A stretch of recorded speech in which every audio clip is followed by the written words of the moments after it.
O júri popular, que deu início a partir das 9 horas desta quarta-feira, veio encerrar já na madrugada, no autos das suas 3 horas da manhã, aonde os réus, o Antônio Carlos e também o Gerson, que sentaram no banco dos réus, do julgamento do crime de assassinato do Lian, lá da rua Padre Moama.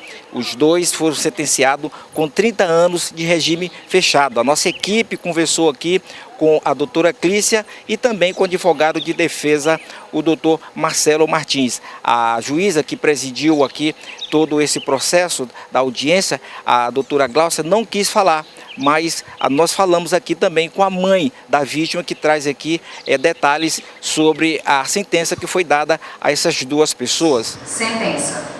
Os réus Gerson Wellington Silva Alves e Antônio Carlos de Souza dos Santos, devidamente qualificados nos autos, foram denunciados pelo representante do Ministério Público Estadual como incursos nos crimes tipificados no artigo 121, parágrafo 2º, incisos 1, 3 e 4, e no artigo 288, parágrafo único, ambos do Código Penal, em virtude de ter assassinado em comunhão de desígnios com outros indivíduos, com requintes de crueldade por motivo torpe, mediante emboscada e com recurso que impossibilitou a defesa da vítima, Luian Roges Frazão dos Santos, cujo fato ocorreu por volta das 3 horas de 10 de junho de 2019, numa área de brejo localizada na Rua do Sol, bairro Setúbal, nesta cidade. A denúncia foi recebida em 15 de outubro de 2019, primeira causa interruptiva da prescrição, ID 42.007.803, página 150. Submetido hoje a julgamento, o Conselho de Sentença confirmou, por maioria, a materialidade e autorias do crime de homicídio qualificado contra a vítima Luian Roges Frazão dos Santos, bem como reconheceu a participação dos réus em associação criminosa, rejeitando assim, por maioria, todas as teses da defesa.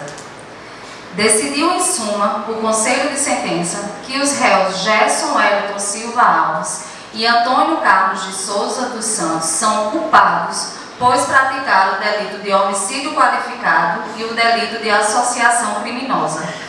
Diante disso, condeno os acusados Gerson Wellington Silva Alves e Antônio Carlos de Souza dos Santos, já qualificado nos autos, réu Gerson Wellington Silva Alves. Crime de homicídio qualificado, primeira fase, pena base. Analisadas as circunstâncias judiciais, fixo a pena base em 28 anos de reclusão. Réu Antônio Carlos de Souza dos Santos. Assim, analisadas as circunstâncias judiciais, fixa a pena base em 28 anos de reclusão. Realmente, hoje o júri foi bem cansativo. A gente começou por volta de 8 horas da manhã e a gente está encerrando agora por volta de 3 horas da manhã. Infelizmente, o Conselho de Sentença não acolheu a tese principal da defesa. Os acusados saíram daqui condenados. Mas a gente está esperando tomar ciência da sentença para a gente poder analisar a possibilidade de recurso. Diz que foram condenados aí 30 anos os dois, né, por associação criminosa e também no caso aí do crime de homicídio contra o Luian. A defesa estava entrando muito nessa questão aí do Carlos Bolota, a promotora dizendo que ele chefiava essa facção aqui na cidade de Macapá, mas a defesa a todo momento dizendo que não, né, e que apenas o Neguinho do Lança teria praticado esse crime. Sim, realmente o Gerson ele confessa a prática delituosa, mas nega a participação do Carlinhos Bolota. As testemunhas que foram ouvidas, que foram utilizadas de base para a denúncia do Ministério Público, posteriormente mudaram o seu depoimento. Então, restou na visão da defesa dúvida em relação à participação do Carlinhos Bolota. Então, a defesa pugnou nesses casos pela absolvição dele. Na sua opinião, então, a do Neguinho do Lança, a condenação foi justa e a do Carlos Bolota não? Essa é a sua opinião, doutor? Sim. A gente vai analisar agora em relação ao Gerson a questão da aplicação da pena. Sim. Porque na visão da defesa, a pena ainda merece um reparo. A defesa entende que a pena foi demasiadamente grande, mas a gente ainda vai analisar ainda, a gente não teve acesso ainda ao teor da sentença, para a gente poder analisar essa possibilidade de recurso. Doutor Marcelo, você acha que os senhor foi designado para essa missão em cima da hora, prejudicou também o andamento do processo? Não. A gente da Defensoria, a gente sempre está preparado para esse tipo de situação. Eu sou substituto natural da Defensora da Vara e isso não prejudicou de modo algum. Desde a semana passada eu estava ciente do júri, estudei o processo, mas infelizmente é isso, né?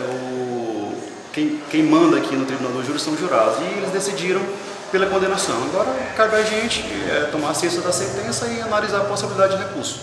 Foi uma decisão justa, equilibrada e adequada ao que eles praticaram. O crime que foi cometido, que vitimou o Luian, foi realmente um crime muito bárbaro, cruel, que chocou toda a sociedade, que comoveu a todos pelo sofrimento da mãe, que saiu em busca do corpo do filho e o encontrou naquelas condições muito tristes.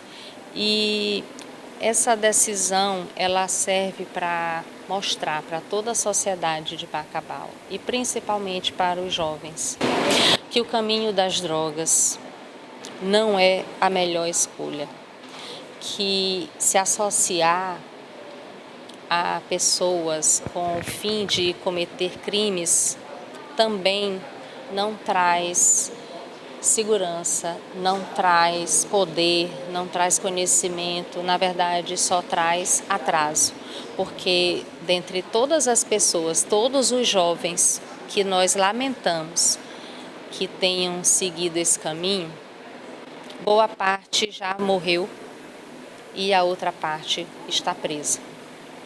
Então, que sirva realmente de exemplo para a sociedade e principalmente para os jovens, como eu falei há pouco, de que o caminho do crime não compensa. Doutora, como é que a senhora vê essa rapidez desse processo para ser tramitado, julgado e chegar nesse ponto agora para dar resposta para a sociedade e para essa família? Na verdade, a gente não pode nem dizer que foi um julgamento rápido. Ele foi um julgamento no tempo devido, até mesmo porque nós enfrentamos uma pandemia. O crime foi cometido no ano de 2019, no dia 10 de junho de 2019, e logo em seguida, no início de 2020, nós iniciamos esse período de pandemia. Então, veja que nós conseguimos, com muita eficiência, concluir esse processo, até mesmo porque os réus estavam presos e a gente precisava, de fato, dar uma resposta para a sociedade. E essa resposta veio hoje de uma forma muito acertada. Bom, justo, uma mãe que tem um filho que foi morto da maneira que o meu filho foi, a gente não acha, mas porque eles voltaram para o presídio, mas estão vivos, né?